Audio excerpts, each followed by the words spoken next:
Bom, pessoal, continuando, agora nós vamos falar sobre perdas localizadas, tá? E como que elas vão ser contabilizadas ao longo do trajeto do fluido. Bom, então, além das perdas por atrito, tá? Ou da perda distribuída ao longo da tubulação,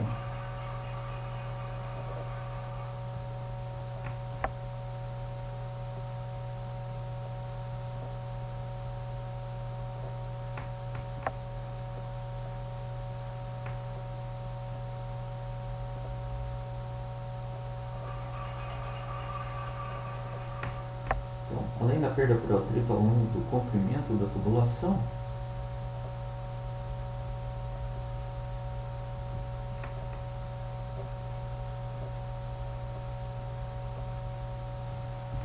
reta, existem perdas adicionais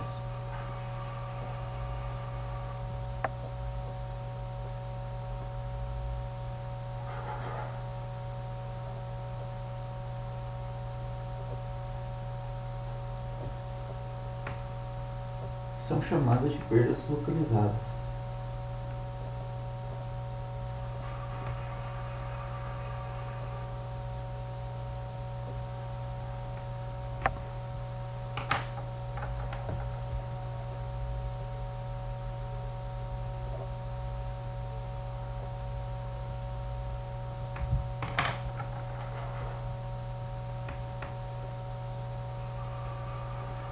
Essas perdas vão acontecer sempre que existir algum acessório nessa tubulação, tá? E por um acessório, nós podemos entender como sendo entradas e saídas.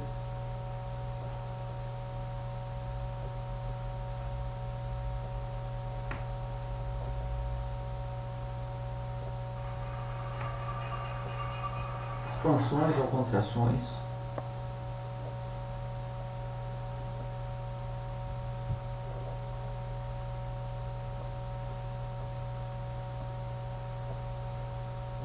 Sejam elas bruscas ou graduais, tá? Graduais nós teríamos aí bocais ou difusores. Expansão e contração brusca, simplesmente uma alteração brusca de diâmetro da tubulação. Curvas, cotovelos, teias, tá?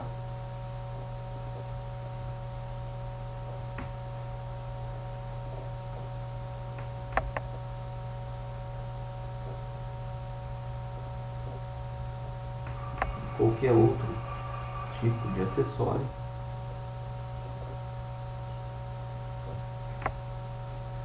Válvulas abertas ou parcialmente fechadas.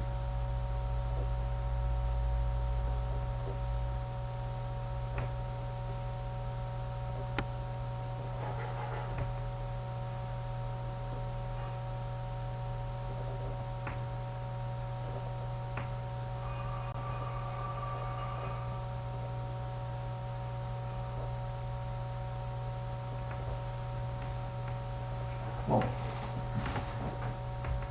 basicamente é tudo isso daqui, tá? Expansões ou contrações, bruscas ou graduais, cotovelos, curvas, T's, assim por diante, válvulas. Nós podemos chamar tudo isso de acessórios colocados na tubulação. Sempre que nós tivermos qualquer um desses acessórios, vai acontecer uma perda localizada devido à presença daquele acessório na tubulação. E essa perda localizada pode ser contabilizada de duas formas diferentes. Por meio do coeficiente de perda de carga localizada,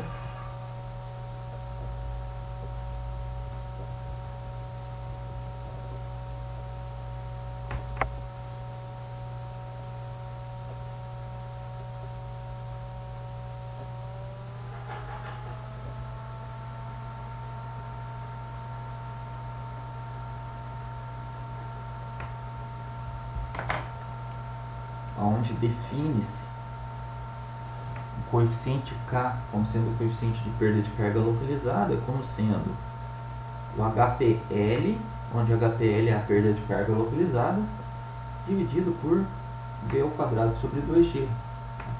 Isso daqui nada mais é do que ΔP sobre meio de ρV ao quadrado. Então essa seria a definição desse coeficiente. E como que você vai utilizar esse coeficiente de perda de carga localizada? Simplesmente por meio dessa expressão, tá? A perda de carga localizada em um determinado acessório da tubulação vai ser igual ao coeficiente de perda de carga localizada, que multiplica a velocidade média do escoamento ao quadrado dividido por 2G. Dessa forma,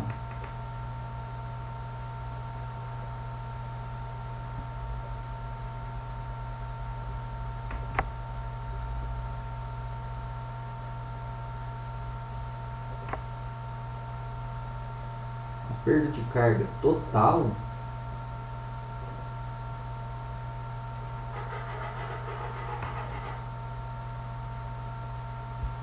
em uma tubulação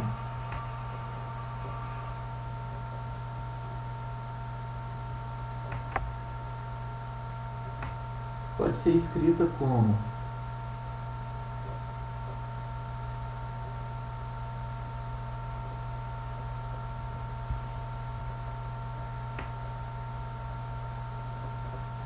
o HP total, não vamos usar subíndice nenhum para ele, vai ser igual o HPD, que é o HP distribuído, mais o somatório de HPL, que é a somatória de todas as perdas de cargas localizadas. E esse HP distribuído nada mais é do que a perda de carga distribuída ao longo do comprimento de tubulação reta devido à fricção do fluido, que é aquilo que a gente já estava calculando, tá? Equação de Darcy-Weisbach, F, HP, agora vamos acrescentar só um subíndice D nele, desculpa, tá? É igual a FL sobre D, V ao quadrado sobre 2G.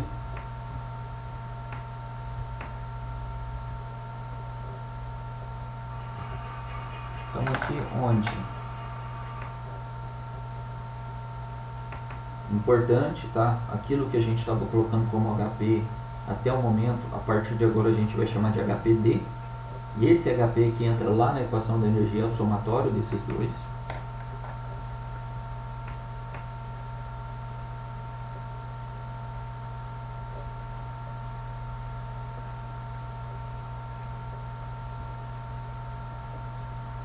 Então essa é a perda de carga total no trecho analisado.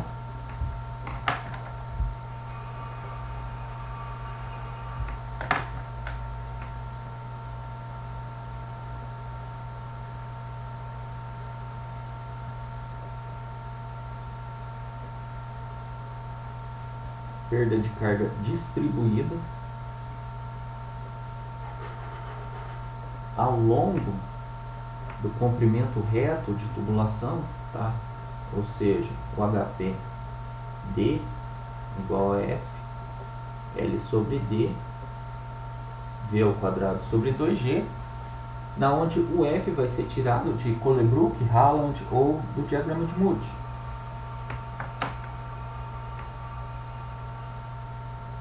E o somatório de HPL, simplesmente somatório das perdas localizadas.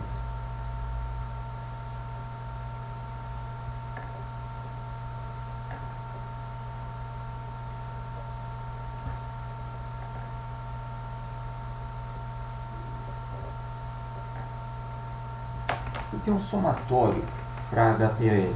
Porque se a gente pensar em uma tubulação, tá, ela pode ter vários acessórios. Então você pode ter uma tubulação com várias curvas, com T's para ramificação, com diferentes válvulas colocadas ao longo, tá, dessa tubulação. Então cada um desses acessórios, cada uma das curvas, cada um dos T's, cada uma das válvulas, entrada e saída para reservatórios, tá?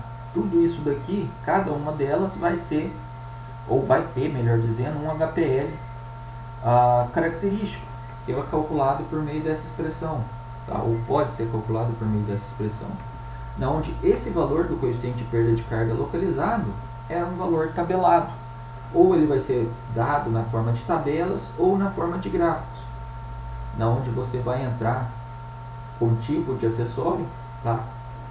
Principalmente característica construtiva desse acessório, por exemplo, se a gente pensar lá em curvas, diâmetro da tubulação, raio de curvatura, assim por diante. E você vai encontrar esse valor de K. Tá? Então, conhecendo K para aquele determinado acessório, basta colocar nessa expressão e você consegue a perda de carga localizada naquele acessório. E faz o somatório de todas as perdas de carga de todos os acessórios ao longo da tubulação.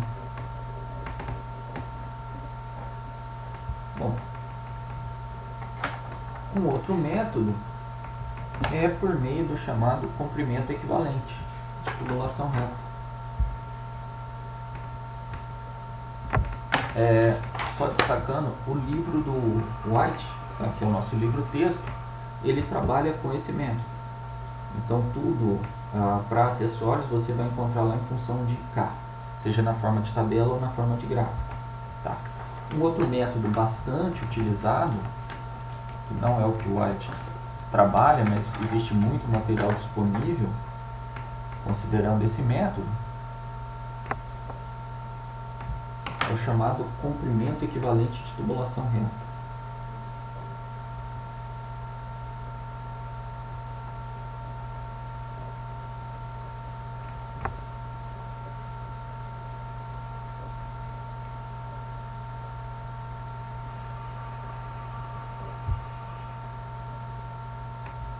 E aí, nesse método, o que se faz é transformar a perda de carga localizada, ou reescrever essa perda de carga localizada de forma como se fosse uma perda de carga distribuída.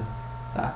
Então, nesse método, você vai escrever que o HPL, a perda de carga localizada, vai ser igual a F, que multiplica um LE dividido por D vezes V ao quadrado sobre 2G. Da onde esse LE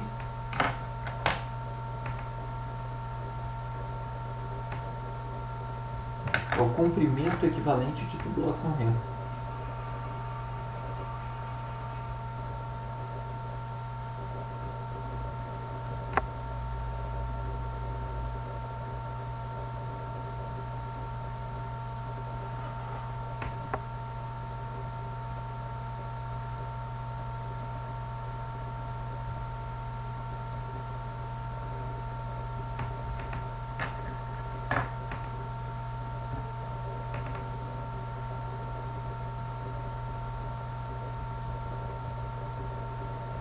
E o valor de LE também vai ser tabelado, tá? Então, de acordo com o tipo de acessório, por exemplo, você pode falar, olha, existe uma determinada válvula que está exposta nessa tubulação, cujo comprimento equivalente dessa válvula é de 30, tá? Então, isso quer dizer que o LE dela vai ser 30 metros, ou seja, você colocar essa válvula na sua tubulação equivaleria à retirada dessa válvula em um aumento de 30 metros de comprimento de tubulação reta, em termos de perda de carga. Então, se a gente analisar essas duas formas, nós podemos escrever que a perda de carga em uma dada tubulação vai ser igual à perda de carga distribuída mais o somatório da perda de carga localizada. Isso pode ser colocado de duas formas diferentes. Nós podemos falar que isso é HP igual a F, L sobre D, V ao quadrado sobre 2G, onde L é todo o comprimento de tubulação reta dessa tubulação, tá? Óbvio que estamos considerando um diâmetro constante aqui. Se houver alteração no valor do diâmetro, vai existir uma alteração na velocidade, nós vamos ter que reescrever esse termo, sendo um para cada diâmetro, ou seção de diâmetro constante, tá? Mais o somatório de K V ao quadrado sobre 2G, ou nós podemos colocar isso daqui como sendo um HP é igual a F, que multiplica L sobre D V ao quadrado sobre 2G, mais F, que multiplica um somatório de LE sobre D V ao quadrado sobre 2G.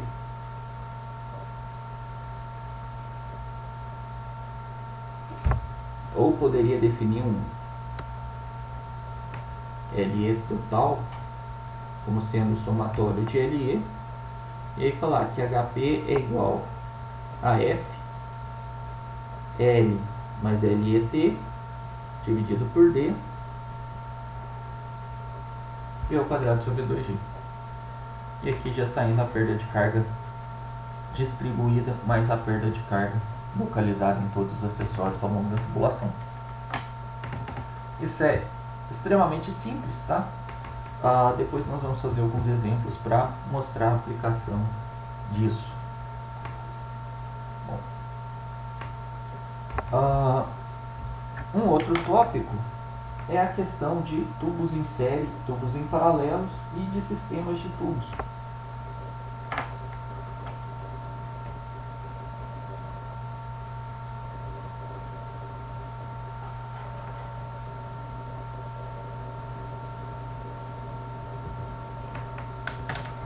Então, se nós pensarmos em tubos em série, vamos pensar com variação de diâmetro brusca, por exemplo.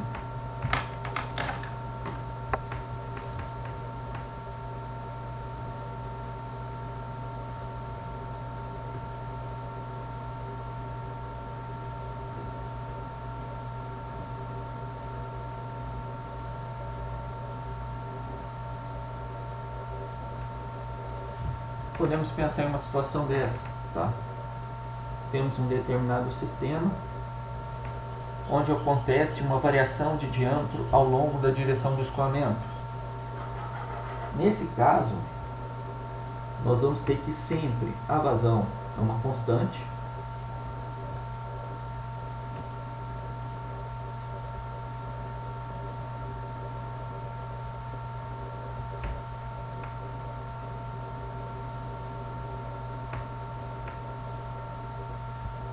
ao longo do sistema,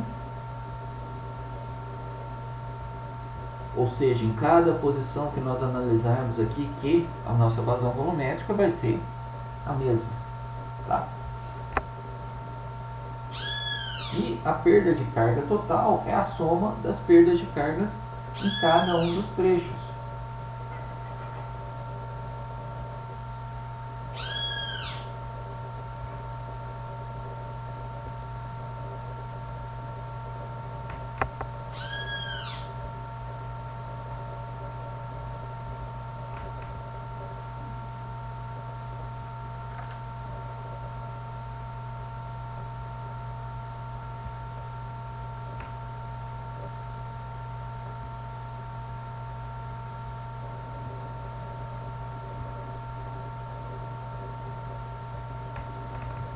Então, se nós aplicarmos a equação de energia, vamos falar aqui, ó, vamos chamar isso de 1.1, 1.2, 1.3, 1.4. Então, se nós quisermos para o sistema todo, nós vamos aplicar a equação de energia de 1 até 4. E na equação de energia de 1 até 4, o nosso termo HP, que aparece na equação de energia, ele vai ser o somatório da perda de carga distribuída de 1 até 2, mais a perda de carga distribuída de 2 até 3, mais a perda de carga distribuída de 3 até 4, mais a perda de carga localizada nessa expansão brusca, mais a perda de carga localizada nessa expansão brusca, tá? Se aqui a gente estiver falando que isso daqui é uma saída, e aqui nós temos uma entrada, por exemplo, de um reservatório, nós temos ainda que adicionar a perda de carga devido a essa entrada e a perda de carga devido a essa saída da tubulação. Isso vai ficar bem claro na hora que fizermos um exemplo, tá?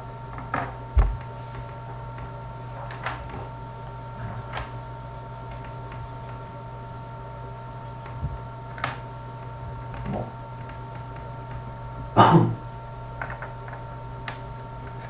Da mesma forma que podemos ter tubos em série, nós também podemos ter tubos em paralelo.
E aí, pensando em um sisteminha bem simples, poderíamos ter alguma coisa mais ou menos assim, onde existe aqui uma entrada nesse sistema, uma saída, e aqui o fluxo tem diferentes caminhos a percorrer. Então vai acontecer uma divisão da vazão ao longo dos tubos que estão em paralelo. Nesse caso, a vazão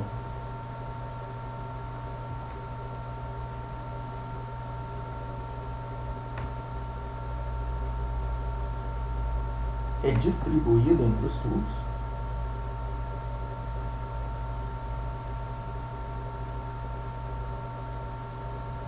De tal forma que o somatório da vazão em cada um desses tubos vai ser igual à vazão total, tá?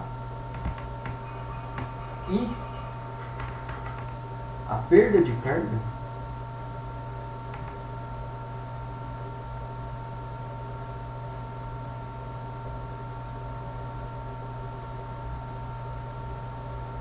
vai ser constante entre esses tubos. O que isso quer dizer? Isso quer dizer que a distribuição de vazão, numa situação dessas, se dá de tal forma que a perda de carga em cada um desses tubos seja igual. Tá? Imagina o seguinte, se aqui, ó, vamos falar que a gente tem aqui um ponto A e de cá um ponto B. Tá? Não importa qual caminho eu esteja seguindo,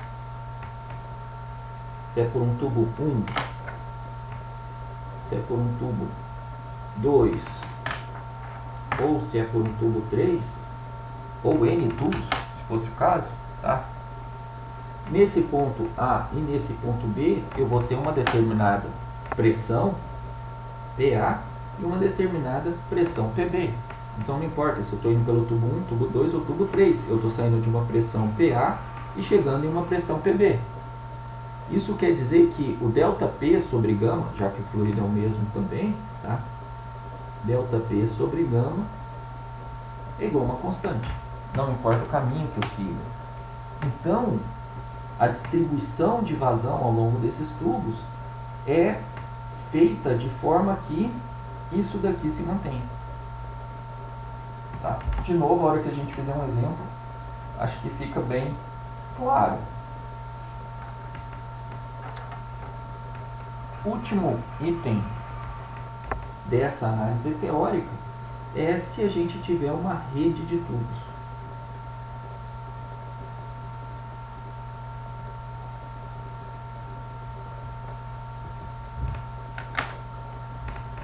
No caso de uma rede de tubos, seria algo mais ou menos dessa forma, ou que pode ser esquematizado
mais ou menos dessa maneira, tá?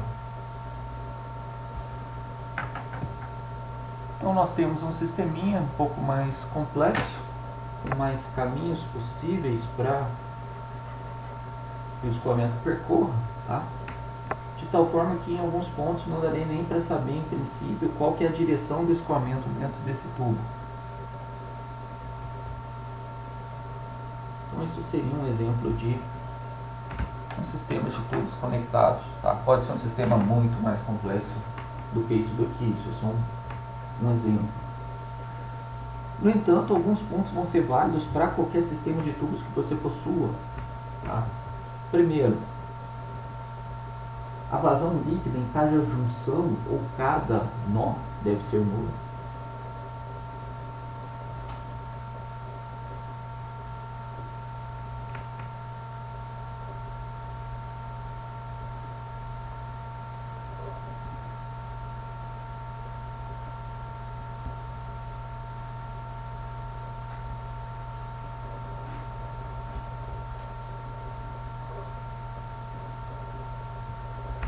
Então, se a gente começar a numerar os tubos, ó, vamos falar aqui um tubo 1, um tubo 2, um tubo 3, um tubo 4, um tubo 5, um tubo 6, tá? Em qualquer junção, por exemplo, nesse ponto onde acontece uma distribuição de 2 para 3 e 4, por exemplo, tá? Se você fizer o somatório da vazão que entra nesse nó e que sai desse nó, isso deve ser nulo. Tá?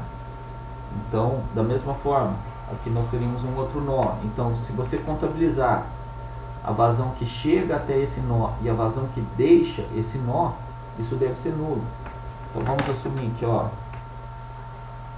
por exemplo, tá? Nesse caso, esse escoamento estivesse acontecendo nessa direção. Então, nós temos, chegando nesse nó, vamos chamar isso daqui de um nó B qualquer. Chegando no nó B, nós temos a vazão que vem do tubo 5 e a vazão que vem do tubo 4. E saindo do nó B, nós temos a vazão que vai para o tubo 6. Então, se nós falarmos, olha, a vazão de 5 mais a vazão de 4 tem que ser igual à vazão de 6. Isso quer dizer que a vazão líquida nesse nó é nula. Tá? 2. A variação líquida de pressão ao longo de qualquer circuito fechado é nula.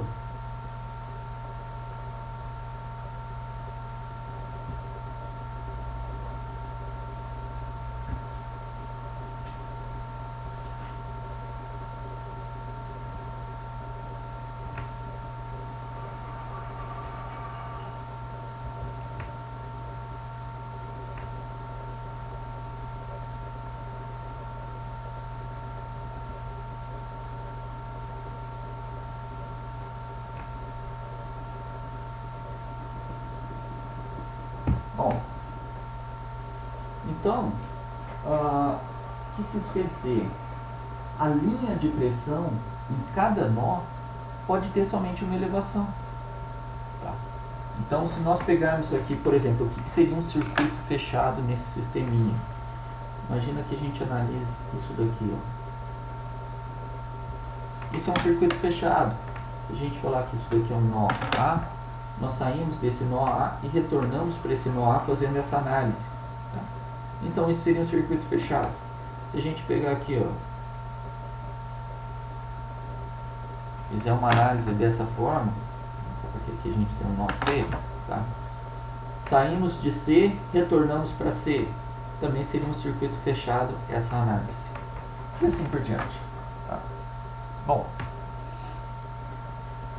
E por último,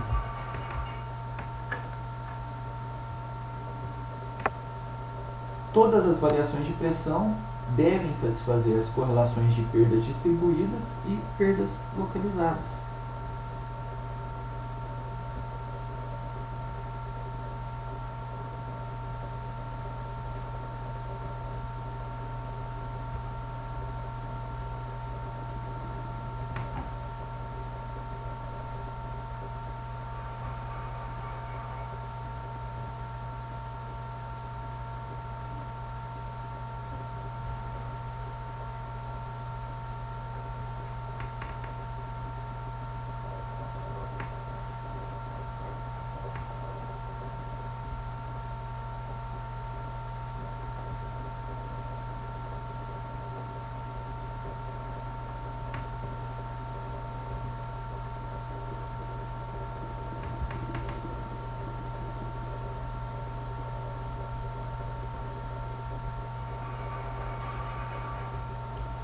com esse conjuntinho aqui de 3 instruções, se torna possível montar um sistema linear para a solução de qualquer problema relativo à rede de tubos, tá?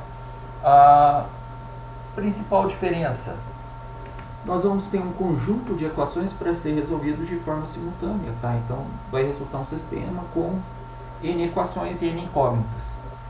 Tá? Essa é, diríamos, a principal complicação adicional a se trabalhar com rede de tubos, tá? É isso, pessoal. Muito obrigado.